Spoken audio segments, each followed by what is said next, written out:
Hola, buenas tardes chicos y chicas. Esperamos que se encuentren muy bien. Hoy estamos aquí con ustedes, la profe Claudia Fanador, directora de la Unidad de Formación Humanística, y yo nuevamente para conversar con ustedes acerca de las violencias desde la teoría de Galtung. Nosotros esta vez, pues, profe, vamos a hablar sobre las violencias directas. Ya los chicos y las chicas han podido explorar a través del material que ya visualizaron unos conceptos básicos sobre la teoría, pero yo creo que esta teoría y todos estos conceptos, cuando nosotros los conversamos sobre la cotidianidad, pues pueden ser más claros. Eh, Vamos a hablar primero de la violencia directa. Nosotros somos de dos generaciones distintas y quizás lo que entendemos como violencia directa pues se ha ido transformando. La violencia directa es lo que nosotros visualizamos de manera más rápida, quizá lo que podemos distinguir en nuestros entornos, lo que le llamamos agresividad, violencia, lo solemos colocar como en el mismo nivel, pero no sé cuál ha sido su experiencia en torno a este concepto. Bueno, buenas con todas y todos. Realmente yo llegué hace 40 y pico de años a Nariño, ¿no? Y yo venía de una sociedad completamente diferente, un contexto social, político, económico muy diferente a la llegada de Nariño, ¿sí? Entonces había cosas que a mí me llamaban mucho la atención de lo que sucedía, ¿no? Un poco las formas muy agresivas de la gente de expresarse, unos procesos de sumisión que era así, pues como que llamaba, ¿no? Le llamaba mucho la atención, ¿no? Pero también en las formas de los lenguajes, ¿no? Y el tema hacia la mujer, ¿sí? Para ellos, pues yo en esa época, es cierto, como me decían mis compañeros de hippie piojosa, pues, sí, soy de la época, y con las pintas que uno andaba, que era de blue jeans, botas, de ruanas, sí, pues porque nosotros somos, sale de campo, yo soy antropóloga y en las inicio yo vine a hacer mi trabajo, mi tesis de grado y después me quedé.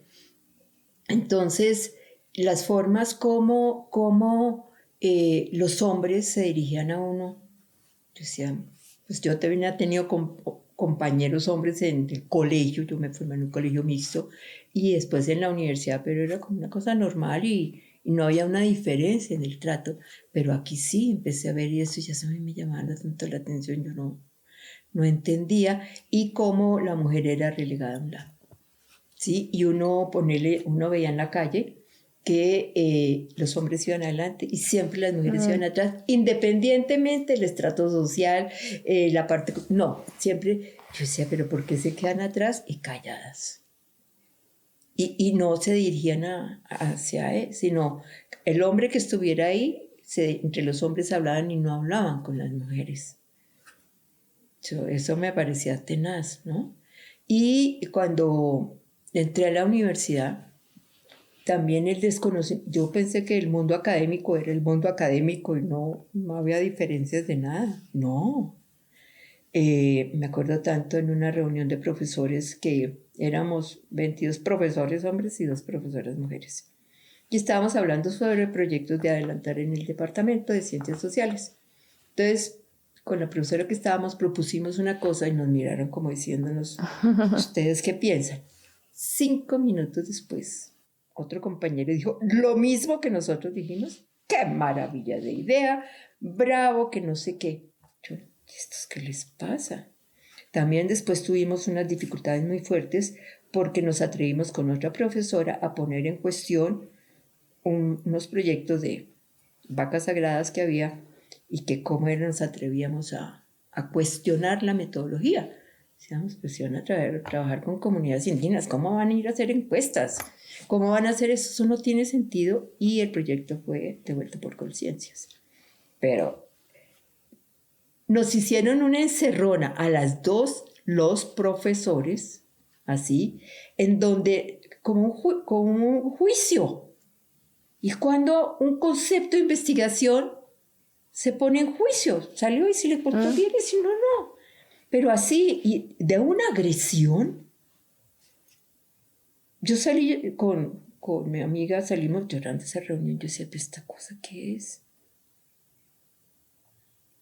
Porque si hubiera sido un hombre, pues obviamente no le cuestiona, pero como éramos mujeres, ¿sí?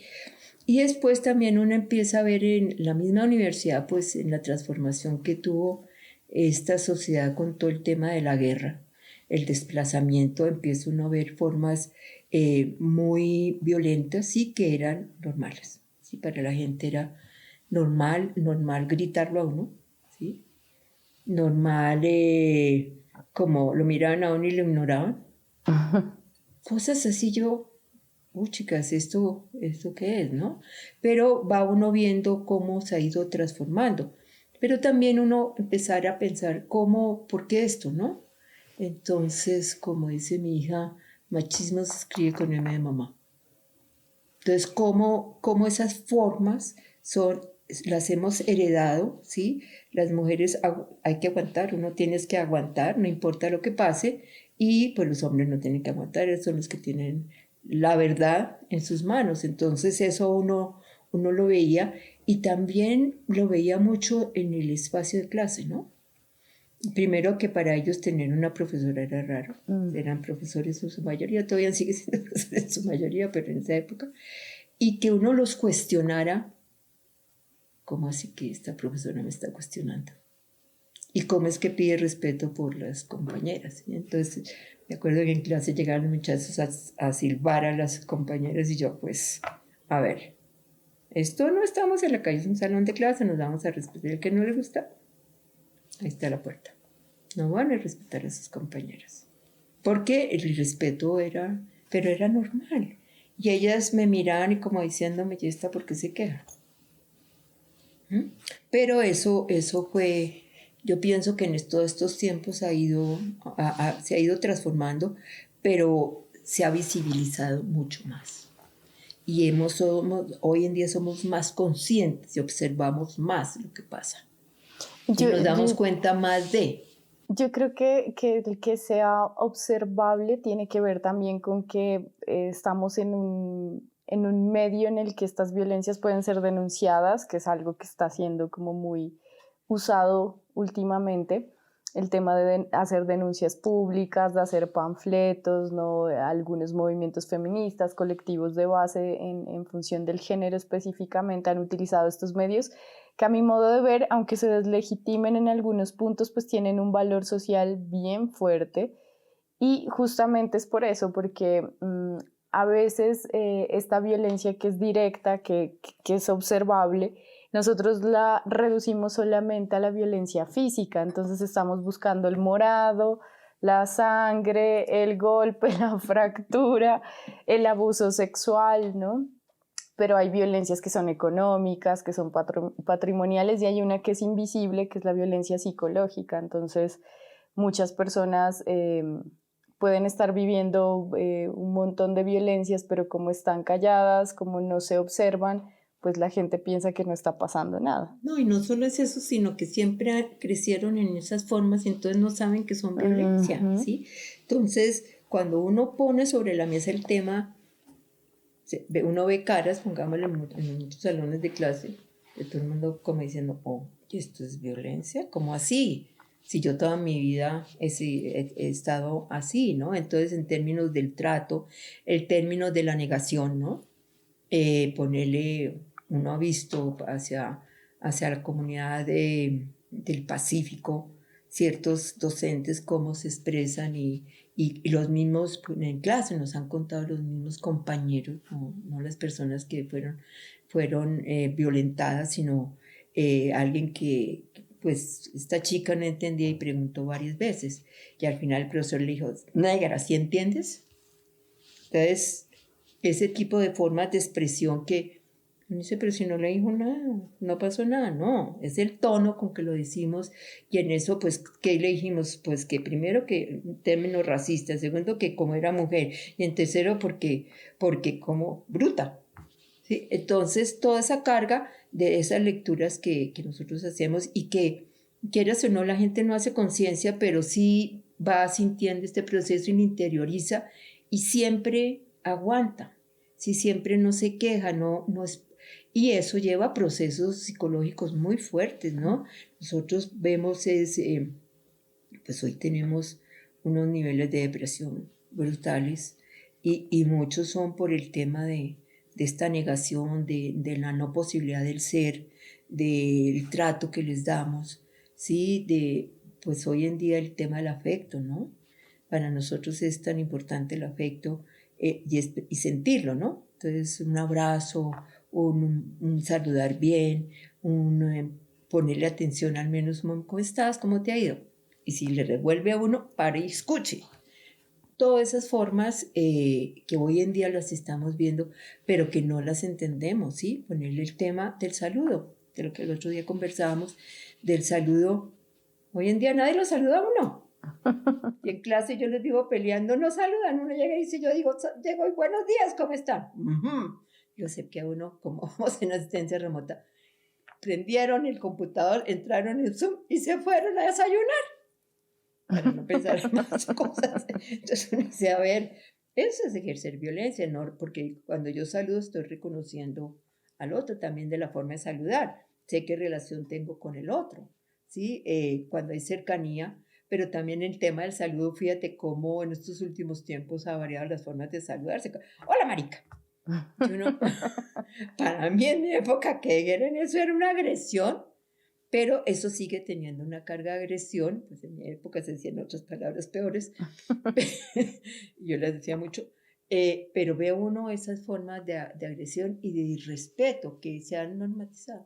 Eso es Yo creo que esa es la palabra, la normalización, y más en un contexto como en el colombiano, ¿no? O sea, si uno está almorzando, viendo que masacraron gente, que picaron gente, que desaparecieron, que los hornos, que los asesinatos selectivos y demás, pues cualquier cosa de estas que está en la cotidianidad, pues uno lo va a tomar como la persona es muy delicada o se está ofendiendo, entonces la víctima pasa a ser el victimario y no se reconoce que quizá esta violencia que se está ejerciendo sobre la otra persona no es solamente sobre el cuerpo, sino sobre su identidad, sobre su historia y sobre sus afectos, ¿no?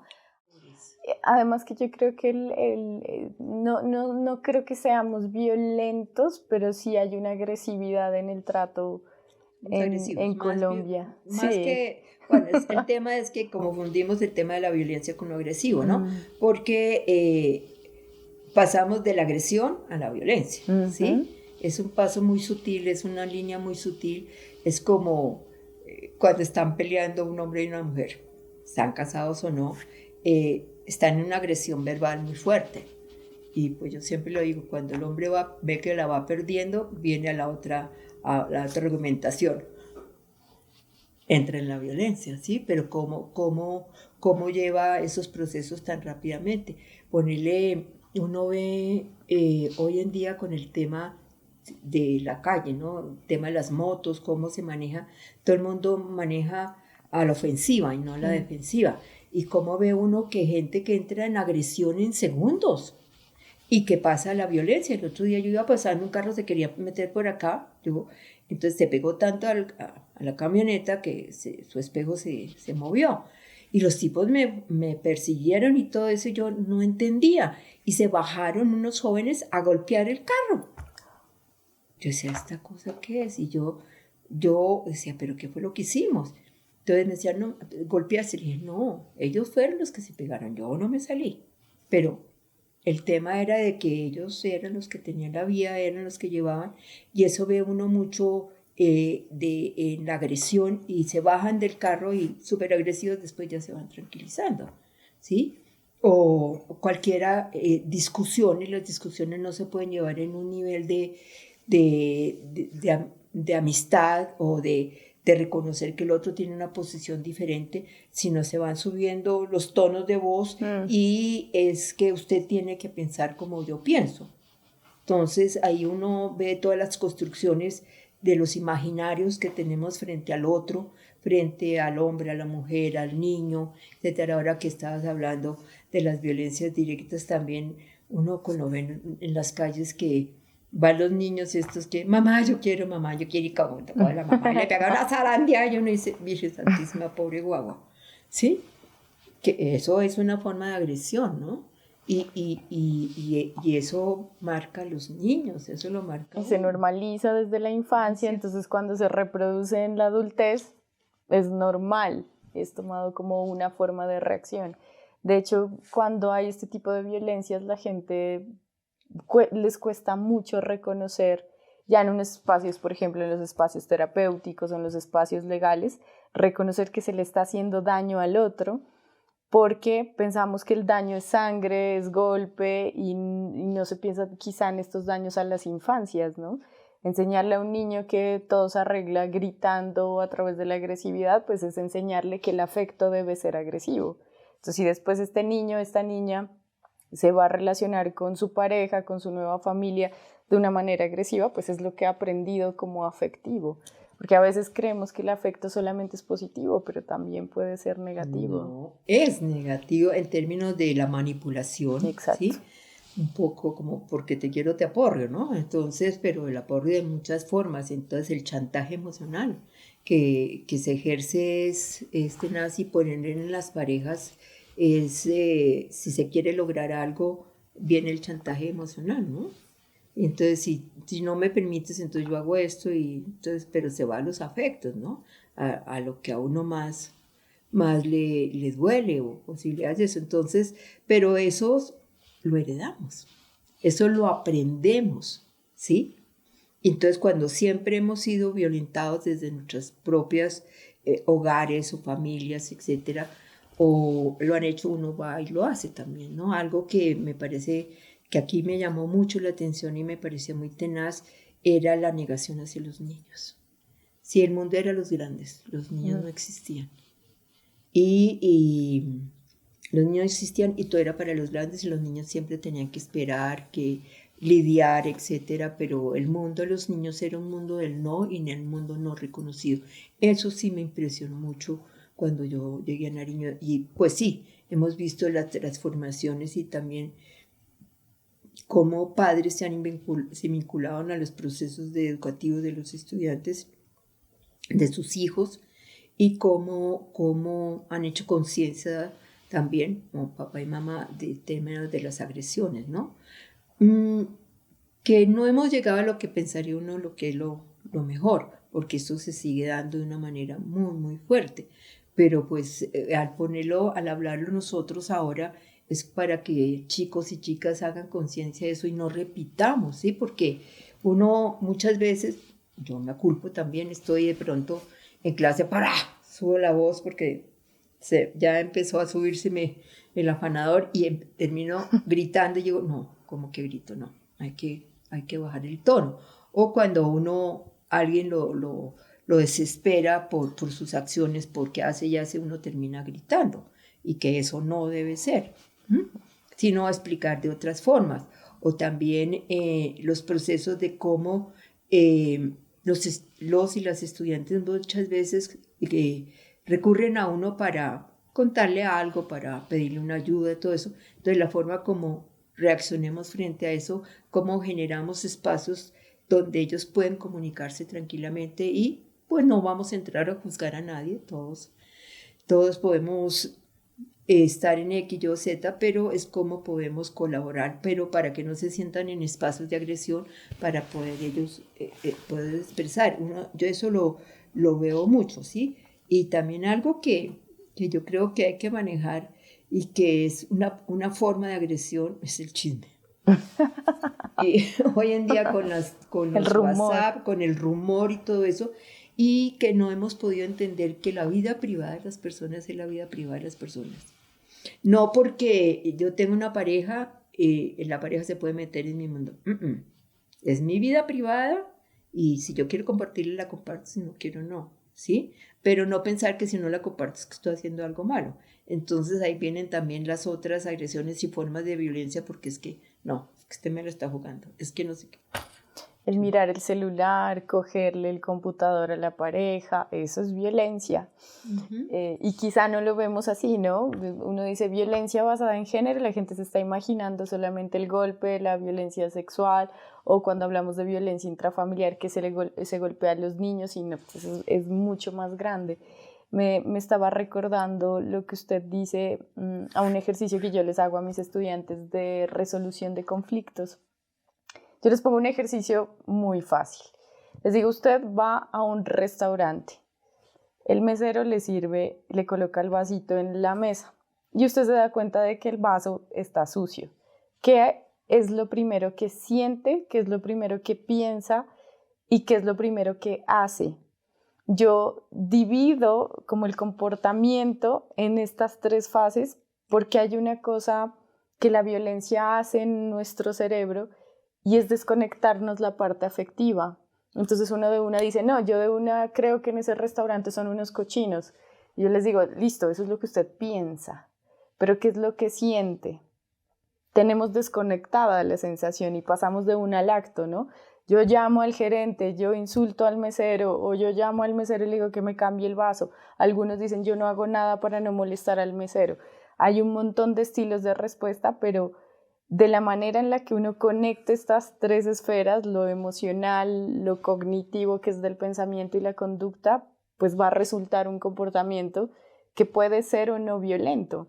En un acto tan sencillo como ver el vaso ahí sucio. Ahora sí, si llevamos este ejemplo a cosas mucho más grandes, más amplias, pues imagínese si nosotros nos ponemos a identificar nuestra emoción, conectarla con lo que estamos pensando y con lo que vamos a hacer, pues realmente es muy complejo y podemos caer en actos violentos incluso sin darnos cuenta, lo que hablábamos hace un rato.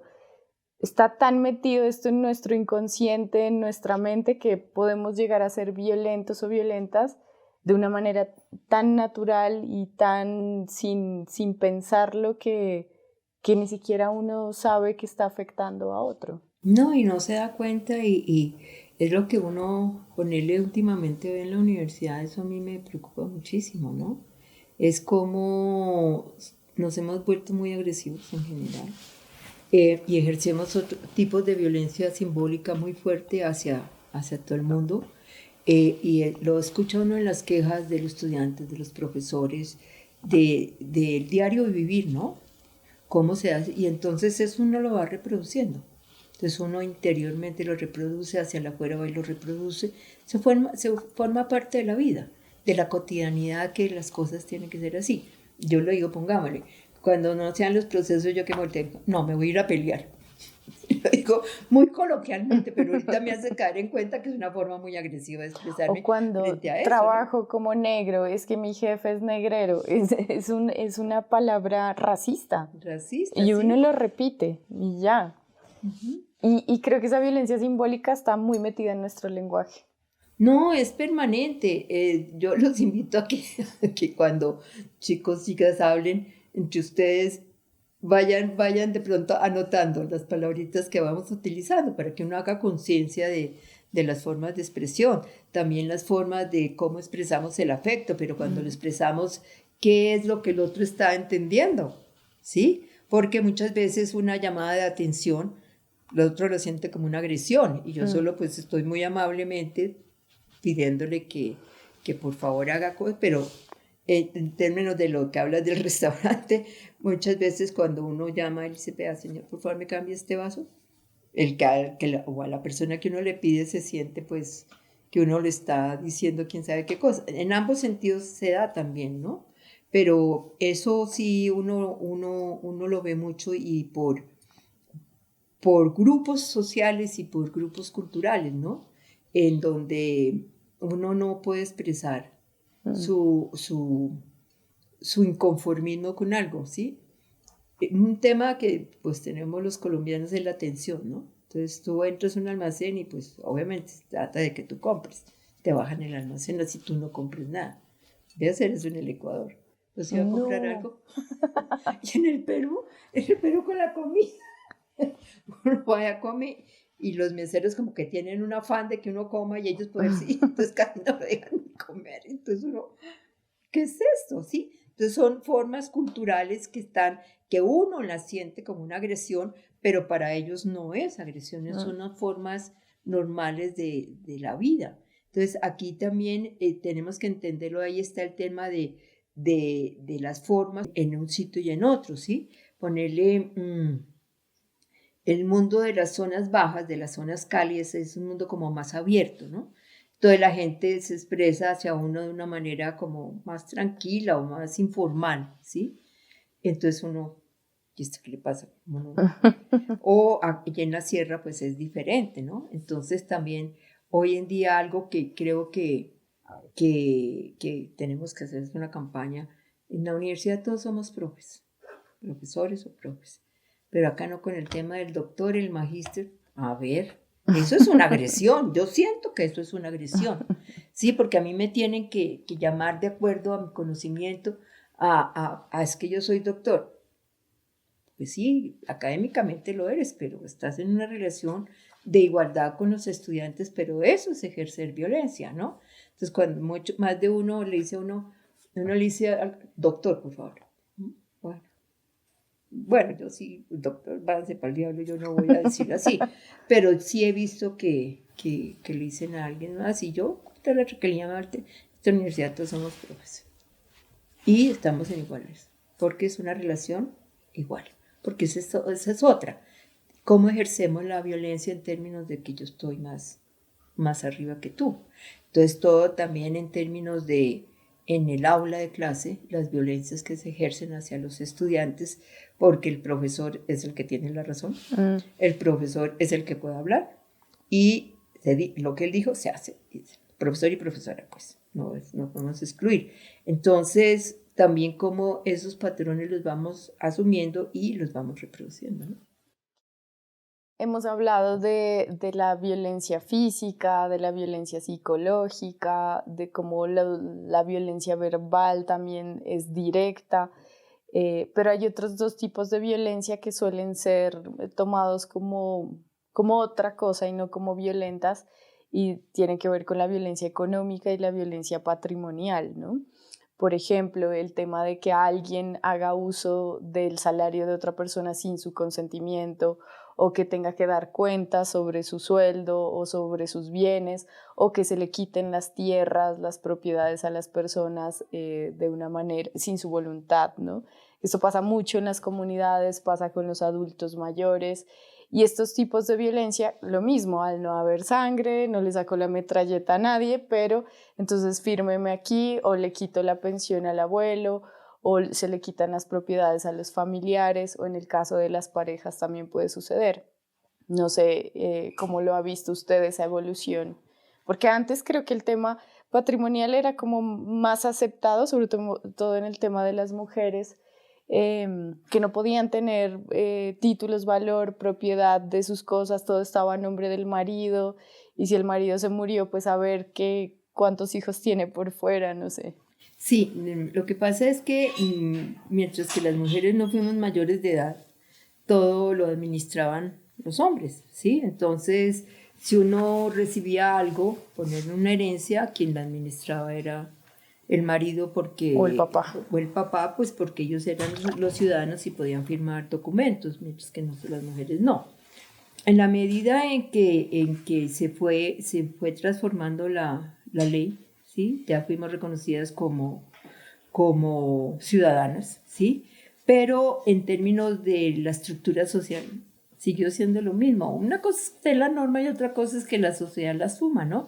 Entonces ponerle, yo lo veía mucho en el entorno familiar, ¿no? El tema de que la mujer, bueno, mi familia pues un poco avanzada porque el tema de que fuéramos profesionales y eso, pero en otras familias donde las mamás no trabajaban, ¿sí? Sino dependían de los esposos, y muchas familias como entraron en crisis porque quien era cabeza de familia murió y la esposa no sabía leer y escribir a duras penas y no tenía la posibilidad de un trabajo. Entonces, ¿cómo empezaron a entrar en crisis estas familias?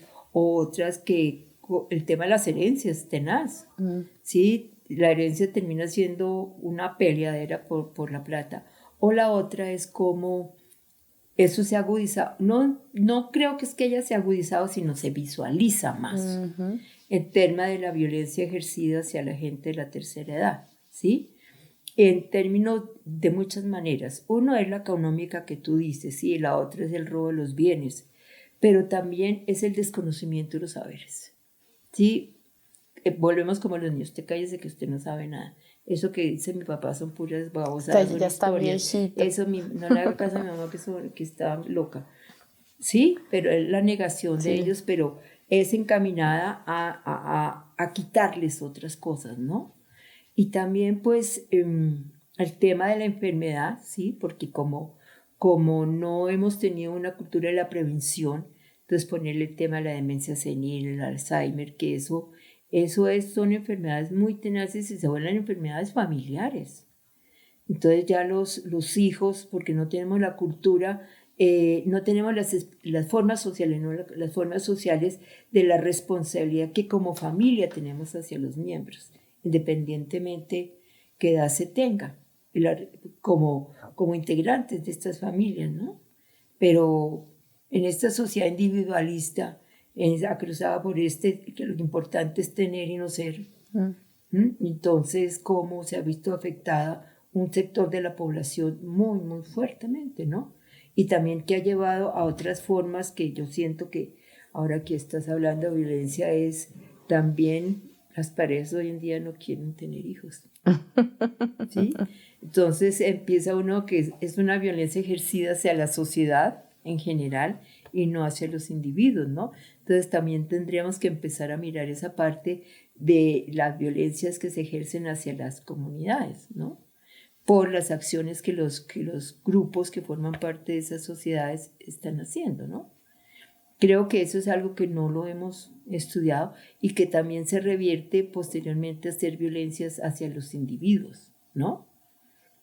Ahora que lo mencionas, pero sí me parece interesante invitar a los estudiantes para dentro de 8 días de lo que nos han escuchado conversar, reflexionen qué tanto esto han visto ustedes que les ha atravesado, solo ustedes o en sus familias o en los vecinos o alguien.